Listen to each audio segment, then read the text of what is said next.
数据显示，美国几乎放行了所有对华尖端技术出口的申请，但是此举与理性无关。观众朋友、网友朋友，大家好，我是付全少。近年来，美国政府出于对华战略打压的需要，不断的修订对中国的技术出口许可制。在许多人看来，有了这些清单，美国人应该会严厉打压高技术产品的对华出口。那么现在情况呢，却是另外一番风景。据美国商务部发布的数据显示，2020年美国对中国的出口总额为1250亿美元，其中需要许可证的出口产品比例呢不到0.5%。在这部分需要许可证的出口中，美国商务部批准了其中的94%，也就是2652项的对华技术出口申请。到了2021年，批准率下降到了88%，但是仍然不能被看成是美国正在加强对华高科技产品的出口限制。因为2年时间的统计方法有些变化，数据呢并没有代表性。美国《华尔街日报》甚至认为，美国仍在向中国输出一系列的半导体、航空航天零部件、人工智能技术和其他可能会被用于促进中国军事能力的产品。一些特别重要的技术出口仍然出现正增长。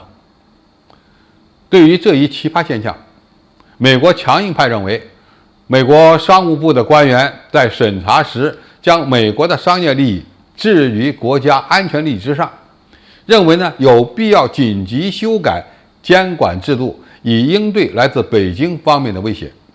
而另一个代表美国商业利益的官员称，加强美国对华技术的出口限制会适得其反，因为德国、日本和韩国等美国的盟友都会趁虚而入，填补空白。而中国如果受到美国的限制，那么他们完全可以使用国产的技术，这就等于帮了中国同类竞争性企业的忙。比如特朗普政府时期的副国家安全顾问博尔顿就表示，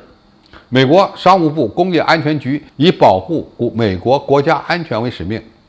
但商务部的目标却是促进美国出口。这两个目标间的矛盾在涉及对华技术输出时尤为突出。也就是说，美国内部本身就对这一针对中国的限制措施有分歧，实行起来就困难重重。那么美国商务部为什么会在执行对华高科技出口禁运方面那么好心呢？首先，美国的部分企业会主动想方设法规避制裁。美国商务部限制特定的中国公司的做法有很大的漏洞。美国企业一方面可以主动申请对华销售，在多数情况下都会被批准。如果被拒绝，他们也有办法，那就是通过海外的工厂进行生产。那么在对华输出技术时，就完全不会受到许可证制度的限制。对于想抢占全球市场的美国跨国公司来说，想完成这样的规避并不困难。第二，有些制裁项目并不涉及独家敏感技术，美国限制根本就没有意义。中国已经是一个科技强国，正在开发越来越精密的芯片以及其他的先进技术。美国人在最终评估时不得不考虑制裁的负面后果。另外，加强有些美国对华技术出口限制会适得其反，因为德国、日本和韩国等美国的盟友依然会向中国出售相关的产品，以抢占美国企业的市场。第三，中国的企业也可以通过变通的方法规避制裁。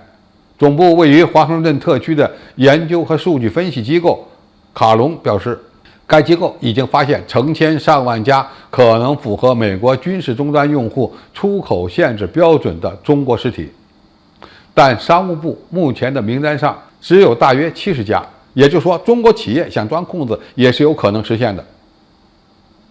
但是我们一定要注意到，美国放行了绝大多数出口限制，并不等于美国的制裁没有实施，而且他们的制裁举动已经给中国相关公司造成了严重损失。比如，中国华为公司的手机业务就遭受到了致命打击，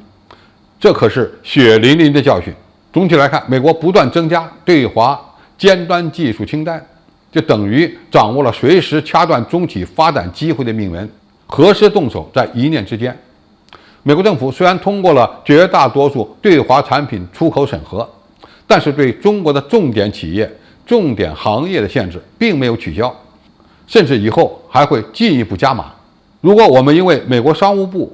未下狠手就认为美国的制裁是纸老虎，那么以后可能会要吃大亏的。唯一的办法就是通过自己的努力获得技术突破，也找到美国之外的替代产品，主动放弃从美国的进口。就以芯片为例，中国今年从美国进口的芯片额大幅度下降，反而引发了美国企业的恐慌。美国政府有打压中国企业发展的动力，但是只要美国政府拿起了屠刀，我们就要做好最坏的打算。而前景之一就是自力更生、艰苦奋斗，加大相关行业的自主研发能力，最终呢，使我们在高科技领域取得突破性的进展。好，今天的评述就到这里，谢谢大家收看，我们下期再见。